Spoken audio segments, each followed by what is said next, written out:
سورہ حجرات اور اس کی آیت نمبر 12 کا ایک حصہ ہے، جز ہے، وَلَا تَجَسَّسُوا، اور عیب نہ ڈھونڈو، عیب نہ ٹٹولو، عیب جوئی مت کرو۔ اس آیت میں حکم یہ ہے کہ مسلمانوں کے عیب تلاش مت کرو، مسلمانوں کی عیب جوئی نہ کرو، اور ان کے پوشیدہ حال کی جستجو مت کرو۔ مسلمانوں کے پوشیدہ حال کی جستجو کرنا منع ہے۔ آیت مبارکہ میں لفظ تجسس ارشاد ہوا۔ تجسس کے معنی ہیں خفیہ باتیں اور عیب جاننے کی کوشش کرنا۔ تو مسلمانوں کے پوشیدہ عیب تلاش کرنا اور انہیں بیان کرنا منع ہے، تلاش کرنا بھی منع ہے، اور جان جاؤ تو بیان کرنا بھی منع ہے۔ سنن ابی داؤد کتاب الادب باب فی الغیبہ اور حدیث کا نمبر ہے 4880۔ عن ابی برزۃ الاسلمی قال قال رسول اللہ صلی اللہ علیہ وآلہ وسلم، حضرت ابو برزہ اسلمی رضی اللہ تعالی عنہ روایت کرتے ہیں، رسول اللہ صلی اللہ علیہ وآلہ وسلم نے ارشاد فرمایا، یا معشر، اے وہ لوگو، من آمن بلسانہ، جو اپنی زبانوں سے ایمان لائے ہو، وَلَمْ يَدْخُلِ الْإِيمَانُ قَلْبَهُ، مگر ایمان ان کے دلوں میں داخل نہیں ہوا۔ یہ منافقین ہیں، یہ منافقین ہیں، اور ان سے کلام ہو رہا ہے۔ لا تغتاب المسلمین، مسلمانوں کی بدگوئی نہ کیا کرو۔ ولا تتبعوا عوراتہم، اور نہ ان کے عیبوں کے در پہ ہوا کرو۔ فَإِنَّهُ مَنِ اتَّبَعَ عَوْرَاتِهِمْ، بلا شبہ جو ان کے عیبوں کے در پہ ہوگا، يَتَّبِعُ اللَّهُ عَوْرَتَهُ، اللہ بھی ان کے عیبوں کے در پہ ہوگا، یعنی ان کے عیوب اللہ ظاہر فرما دے گا۔ وَمَنْ يَتَّبِعِ اللَّهُ عَوْرَتَهُ، اور اللہ جس کے عیبوں کے در پہ ہو گیا، یعنی جن کے عیبوں کو اللہ نے ظاہر فرما دیا، یفضحہ فی بیتہ، تو اسے اس کے گھر کے اندر رسوا کر دے گا، کہ اس کے بچنے کی صورت نہیں ہوگی۔ کہ اپنے آپ کو بچانا چاہے تو اللہ اسے اس مقام پر بھی رسوا کر دے گا۔ حدیث مبارکہ سے واضح ہوا کہ مسلمان کی غیبت کرنا، عیب تلاش کرنا، یہ منافقین کا شعار ہے، ان کا طریقہ، ان کا وتیرہ ہے۔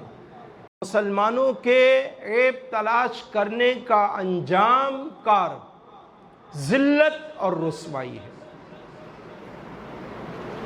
جو شخص کسی دوسرے مسلمان کے عیب تلاش کر رہا ہے تو یقیناً اس میں بھی کوئی عیب ہوگا، لہذا اسے ڈرنا چاہیے کہ اگر اللہ نے میرا یہ عیب کھول دیا تو میرا کیا بنے گا۔ اور اس حرکت کی بنا پر اللہ رب العزت اگر میرا پردہ فاش فرمائے گا تو کس قدر مجھے رسوائی کا سامنا ہوگا۔ سنن ابی داؤد کتاب الادب باب فی الستر علی المسلم اور حدیث کا نمبر ہے 4891۔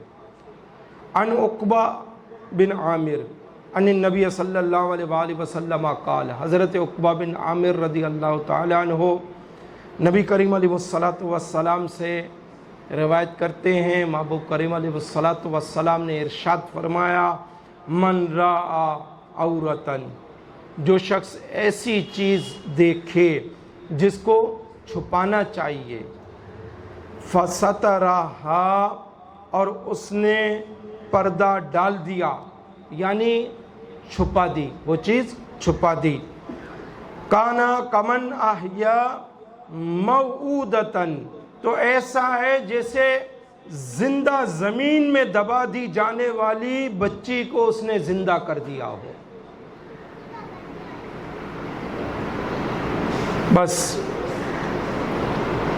جو پردہ پوشی کرے گا مسلمان کی، مسلمان کے عیوب چھپائے گا، اس کو یہ فضیلت حاصل ہوگی کہ جس کی جان لے لی گئی تھی اور جان نکلنے والی تھی، اور اس نے اس جو ہے چھوٹی بچی کو زندہ، جس کو دبا دیا گیا تھا، زمین سے نکال لیا، اس کی جان بچا لی۔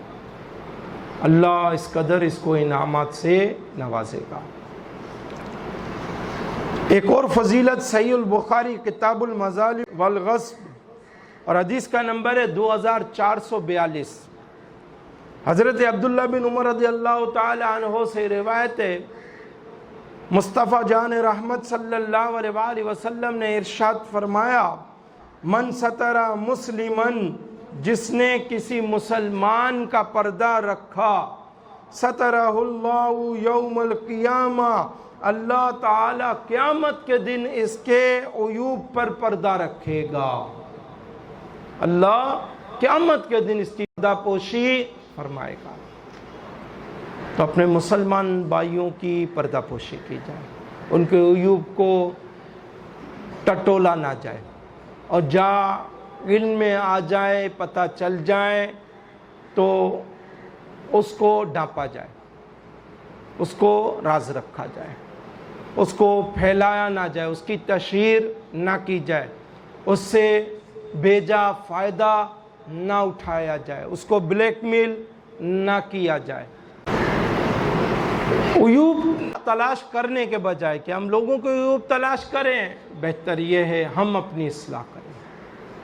یہ اسلام کی تعلیم ہے کہ عیوب تلاش نہ کرو، عیب جوئی نہ کرو، مسلمانوں کی عیب جوئی نہ کرو، مسلمانوں کو عیوب تلاش نہ کرو، اور مسلمانوں کی عیب جوئی کرنے کے بجائے، دوسروں کے عیوب تلاش کرنے کے بجائے اپنی اصلاح کرو، اپنی اصلاح کرو، اپنے آپ کو سدھارو، اپنے آپ کو ٹھیک کرو، اپنے گریبان میں جھانکو، اپنے عیوب ٹٹولو اور ان سے اپنے آپ کو آزاد کرو، اپنے آپ کو ان برائیوں سے نکالو۔ یہ اسلام ہمیں تعلیم دیتا ہے۔ تو ہم اپنی اصلاح کرنے والے بنیں، اپنی فلاح اپنا بلا، اسی میں ہے کہ ہم اپنی اصلاح کریں۔ شعب الایمان حدیث کا نمبر ہے 6337۔ حضرت ابو ہریرہ رضی اللہ تعالی عنہ روایت کرتے ہیں، رسول پاک صلی اللہ علیہ وآلہ وسلم نے ارشاد فرمایا، ينظر احدکم الی القذاۃ فی عین اخیہ وینسیٰ، تم میں سے کوئی شخص اپنے بھائی کی آنکھ میں تنکا دیکھتا ہے اور اپنی آنکھ کو بھول جاتا ہے۔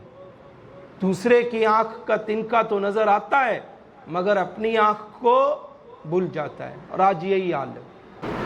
شعب الایمان کی دوسری حدیث مبارکہ، حدیث کا نمبر ہے 6334۔ حضرت عبداللہ بن عباس رضی اللہ تعالی عنہ، آپ نے ایک جوان سے فرمایا، اذا اردت ان تذکر عیوب صاحبک فاذکر عیوبک، کہ جب تم اپنے ساتھی کے عیب ذکر کرنے کا ارادہ کرو تو اس وقت اپنے عیبوں کو یاد کرو۔ اپنے عیب کو یاد کرو گے تو اپنے ساتھی کے عیوب بھول جاؤ گے۔ اور حقیقت بھی یہی ہے کہ ہم دوسرے کے گریبان میں جھانکنے جاتے ہیں، اپنے ہی گریبان میں جھانک لیں تو 200 برائیاں ہمیں ہماری ذات میں مل جائیں گی۔ عیوب ڈھونڈنا کیوں منع ہے؟ عیب جوئی مسلمان کی کیوں منع ہے؟ کہ اسلام نے انسان کو عزت اور حرمت عطا کی، اور بالخصوص جو مسلمان ہو اس کو اور زیادہ عزت اور حرمت عطا فرمائی۔ اور اسلام نے ایسے تمام افعال سے، ایسے کاموں سے بچنے کا حکم دیا کہ جس میں انسان کی عزت توقیر خراب ہو، حرمت خراب ہو۔ انہی افعال میں سے ایک فعل عیب جوئی ہے، عیب کا تلاش کرنا ہے۔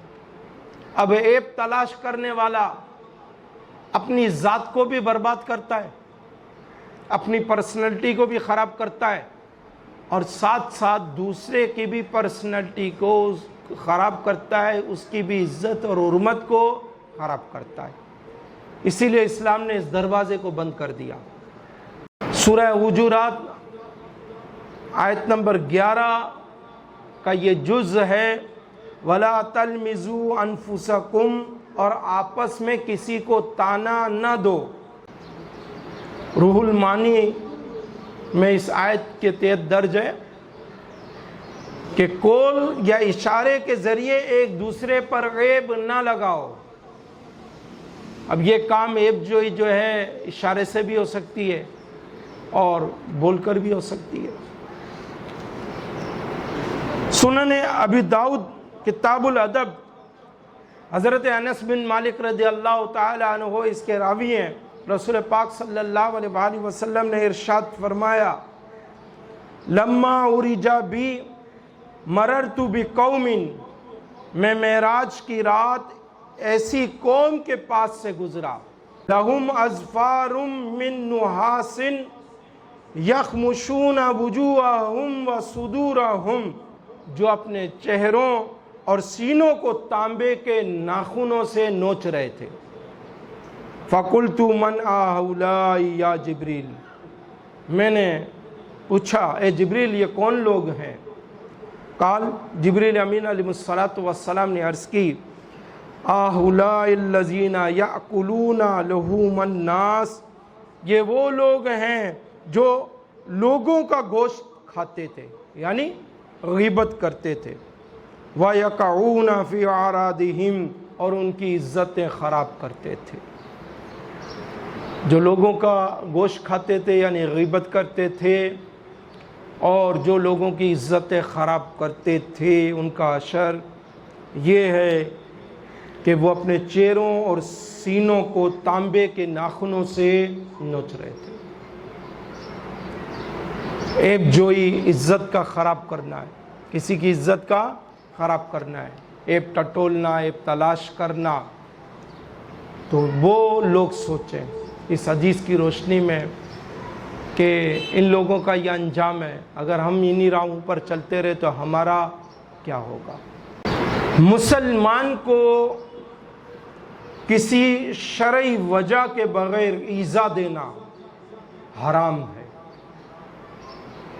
سورہ احزاب آیت نمبر 58، والذین یؤذون المؤمنین والمؤمنات بغیر ما اکتسبوا، اور وہ لوگ جو ایماندار مردوں اور عورتوں کو بغیر کسی جرم کے تکلیف دیتے ہیں،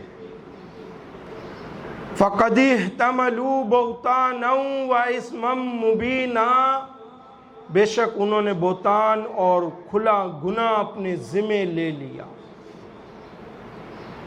مسلمان کو بلا عذر شرعی ایذا دینا حرام ہے، ہم بچیں۔ اب طرح طرح سے ہیلے بہانے اور کیل و کال حجت قائم کرنا بے سود ہے۔ کیل و کال حجت وہی جس کے بعد ہم کہہ سکیں کہ یہ کیل و کال حجت کل قیامت کے دن اللہ اور اس کے رسول کے بارگاہ میں بھی ہماری چل جائے گی، ہماری چل جائے گی۔ ہم تھوڑا سا اس طرح سے بھی اپنے آپ کو دیکھ لیں۔ معجم الاوسط کی حدیث مبارکہ محبوب کریم کا ارشاد پاک، من آذا مسلمن، جس نے مسلمان کو تکلیف دی، فقد آذانی، اس نے مجھے تکلیف دی۔ اللہ کے حبیب ارشاد فرما رہے ہیں کہ جس نے مسلمان کو تکلیف دی اس نے مجھے تکلیف دی۔ ومن آذانی فقد آذ اللہ، اور جس نے مجھے تکلیف دی اس نے اللہ کو تکلیف دی، یعنی اللہ اس کو اپنے عذاب میں اب گرفتار کرے گا۔ تو کوئی بچنے کی راہ نہیں رہے گی جب اللہ اس کو اپنے عذاب میں گرفتار فرمائے گا۔ کنز العمال کی حدیث مبارکہ مولا مشکل کشا علی المرتضی کرم اللہ تعالی وجہہ الکریم خلیفہ چہرم آپ روایت کرتے ہیں، حبیب کریم علیہ السلام نے ارشاد فرمایا لیس منا من غش مسلما، وہ ہمارے گروہ میں سے نہیں ہے، وہ ہماری جماعت میں سے نہیں ہے جس نے مسلمان کو دھوکہ دیا، او درہ یا تکلیف پہنچائے، او ما کرہ یا اس کے ساتھ مکر کرے، مسلمان کو دھوکہ دے، مسلمان کو تکلیف دے یا مسلمان کے ساتھ مکر کرے، محبوب فرما رہے ہیں وہ ہماری جماعت میں سے نہیں ہے، وہ ہمارے گروہ میں سے نہیں ہے۔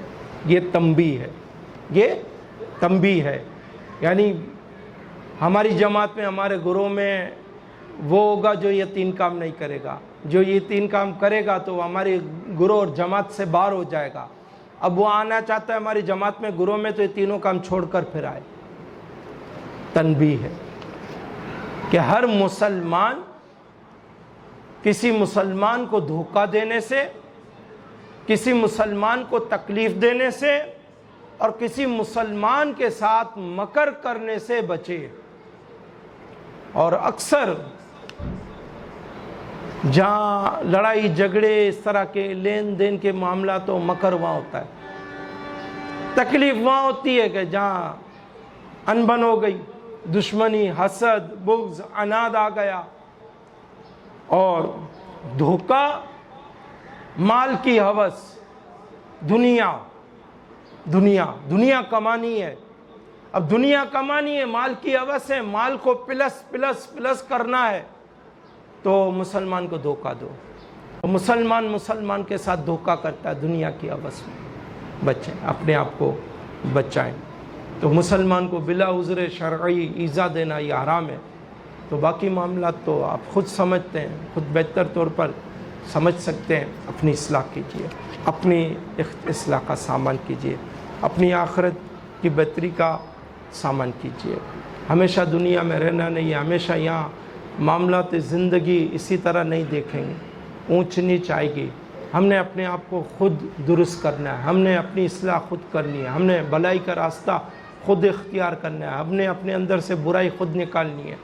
اگر عیب جوئی کی عادت ہے خود دور کریں، عیب جوئی کی عادت ہے اس کو خود اپنے آپ سے دور کریں، اس برائی سے خود چھٹکارا حاصل کریں اور توبہ کریں اللہ کریم کے حضور کہ آج کے بعد میں اس برائی میں نہیں پڑوں گا، آج کے بعد یہ برائی میں نہیں کروں گا۔ اس طرح سے اپنی اصلاح کا، اپنی فلاح کا سامان کیجیے۔